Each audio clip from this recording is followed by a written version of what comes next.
अल्हम्दुलिल्लाह Maharashtra assembly election जो 20 तारीख को होने जा रहा है, ये इलेक्शन एक बहुत अहमियत का इलेक्शन है।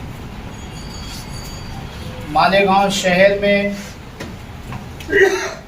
हमारे कई उम्मीदवार जो मैदान में हैं,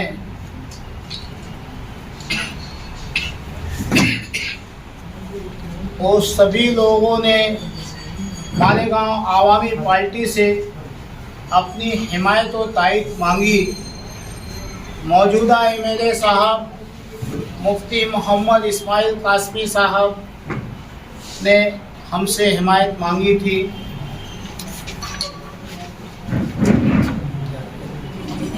महाविकास अघाड़ी के कैंडिडेट एजाज बेग साहब ने हिमायत मांगी थी।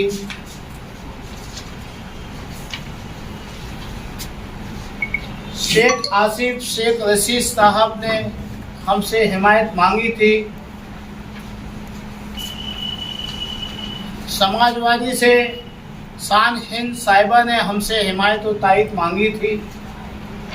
इसी तरीके से आज़ाद उम्मीदवार सभी लोगों ने, कलीम अब्दुल्ला वगैरह सब ने हमसे हिमायत मांगी। हम आवामी पार्टी की तरफ से उन तमाम हिमायत मांगने वालों का शुक्रिया अदा करते हैं कि उन्होंने मालेगांव आवामी पार्टी को इस काबिल समझा। जिस दिन से हिमायत का सिलसिला शुरू हुआ, हम मालेगांव शहर के अंदर ऐसे लोगों से मुलाकात कर रहे थे जो घराना वोट देता है सिर्फ को इस नियत से, इस मकसद से कि शहर की विकास और शहर की तरक्की, शहर की आवाम को बुनियादी सहूलियात उसे मिलनी चाहिए। उस बेस पे वो चुपचाप अपनी वोट देते हैं और अपने घरों को चले जाते हैं। हम शहर भर की छोटी बड़ी तंजीमें, वो तंजीमें जो किसी सियासी लीडर की फेवर नहीं लेती, किसी की हिमायत और तायीद जल्दी नहीं करती, हम उनसे मिल करके राय ले रहे थे कि हमें किसकी हिमायत करना चाहिए। तो हमारे सामने बार बार एक ही बात आ रही थी कि जिन लोगों को आजमा लिया गया है उन्हें ना आजमाया जाए। अब शहर में किसी नए को मौका दिया जाए ताकि शहर तरक्की की तरफ जाए। मालेगांव आवामी पार्टी के कोर कमेटी के तमाम जिम्मेदारान मशवरा करके एक राय से ये तय किए कि समाजवादी पार्टी की जो उम्मीदवार है शान हिंद साहिबा, इन्हें हिमायत और तायीद दी जाए। उसकी वजह ये थी कि समाजवादी के जो एमएलए अबू हासिम आजमी साहब गवंडी से है, महाराष्ट्र के अक़लियतों के ऊपर जहाँ भी जुल्म होता है, ज़्यादती होती है, ख़ास तौर से मालेगांव शहर के लिए अगर जो कोई मसाइल होता है तो अकेले दबंग दान आवाज़ उठाने वाले अबू हासिम आजमी साहब होते हैं। उन्होंने हमको 2-2, 3-3 दफ़ा कॉल किया कि भाई आप हमारी उम्मीदवार को हिमायत कीजिए ताकि मुझे ताकत मिल सके और मैं मालेगांव शहर के मसाइल को हल करवा सकूं। और सच्चाई भी यही है कि जिस वक्त शहर के सैजिंग के मसाइल हो या दीगर मसाइल हो, शहर का कोई भी मसला हो, फिरका वाराना मसला हो, तो हमारे शहर के एमएलए साहब ने तो आवाज़ नहीं उठाई। आप मीडिया गवाह है कि उस जगह पे खड़े रह के अबू हासिम आजमी साहब ने आवाज़ उठाई। उस बेस पे मालेगांव आवामी पार्टी कई शराइत के साथ आवाम ने जो हमें राय दी, सारी आवाम की बातें हमारे लग लिखी हुई है कि क्या करना चाहिए हमें। दूसरे, हम लोगों ने जो 12-14 शराइत रखे, हर लीडर को हमने ये शराइत दी थी कि इस पे जो काम करेगा हम उस पे हिमायत करेंगे। तो शान हिंद साहिबा ने हमारी तमाम शर्तों को माना है कि भाई अगर जो मैं चुन के आती हूँ तो शहर के लिए आपने जो डिमांड किया है, इन सारे डिमांड पे हम काम करेंगे। इसलिए मालेगांव आवामी पार्टी इन्हें आज हिमायत और तायीद दे रही है। कौन कौन से डिमांड है? कुछ बड़ी डिमांड मजबूत जो कुछ। अच्छी आप बता दो, वो कुछ बड़ी बताइए। रिजवान, आप पढ़ेंगे? सवाल पढ़ेंगे। मुख्तसर। बिस्मिल्लाहिर्रहमानिर्रहीम। मालेगांव शहर जो 100% माइनॉरिटी का शहर है, इसे ज़िला बनाया जाए। मालेगांव शहर में भोली भाली मासूम आवाम को गैर कानूनी ज़मीनों की खरीद और फरोख्त का कारोबार रद्द किया जाए। आने वाला एमएलए मालेगांव म्यूनसिपल कॉरपोरेशन को हिदायत करके शहर की 80% टैक्स अदा करने वाली आवाम को तमाम बुनियादी सहूलियात फराहम किए, क्योंकि बस्ती में सड़क, गटर, लाइट, शजरकारी, टॉयलेट, ये तमाम चीज़ें महानगर पालिका की जिम्मेदारी है। इसलिए एमएलए साहब अपने फंड को ज़ाय ना करें। एमएलए अपने फंड को उसी मद में इस्तेमाल करें जिसमें उसका इस्तेमाल करना सही है, जायज़ है। दिल्ली में जिस तर्ज पर प्राइमरी स्कूलों को डेवलप किया गया, इसी तर्ज पर इसी तरह मालेगांव के मासूम और गरीब बच्चों के लिए प्राइमरी स्कूलों का इंतज़ाम किया जाए। शहर में हो रहे तमाम तामीरी कामों को 15 दिन पहले से इस काम की एस्टीमेट कॉपी का बोर्ड लगाया जाए, ताकि शहरियान को पता चले कि उनके दिए हुए टैक्स से किस क्वालिटी का काम हो रहा है। आप जीत कर आते ही हेल्थ डिपार्टमेंट के अंदर फौरन दुरुस्तगी की जाए, ताकि मरीजों के लिए हर किस्म की ज़रूरियात वो सहूलियात फराहम किया जा सके। बिजली कंपनी की मनमानी और गुंडागर्दी पर फौरन काबू पाया जाए। मालेगांव शहर में अजाब की तरह मुसल्लत हर साल 5% बढ़ रही घर पट्टी, नल पट्टी पर असेंबली में आवाज़ उठाकर उसे फौरन खत्म किया जाए। मालेगांव शहर में हो रहे आगरा रोड पर फ्लाईओवर ब्रिज का काम और बस स्टैंड से दरेगांव तक रोड के काम की इंक्वायरी बिठाई जाए, ताकि बदगुमानी करने वालों को जेल की सलाखों के पीछे डाला जा सके।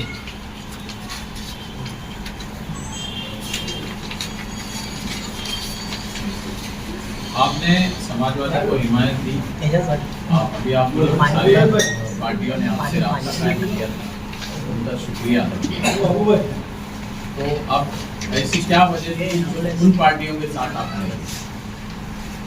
तो देखिए, आप तमाम मीडिया बाखूबी जानती है कि रिजवान बैटरी वाला जिस प्लेटफॉर्म पे भी रहा है, वो आवाम के मसाइल और शहर के विकास के लिए लड़ता है।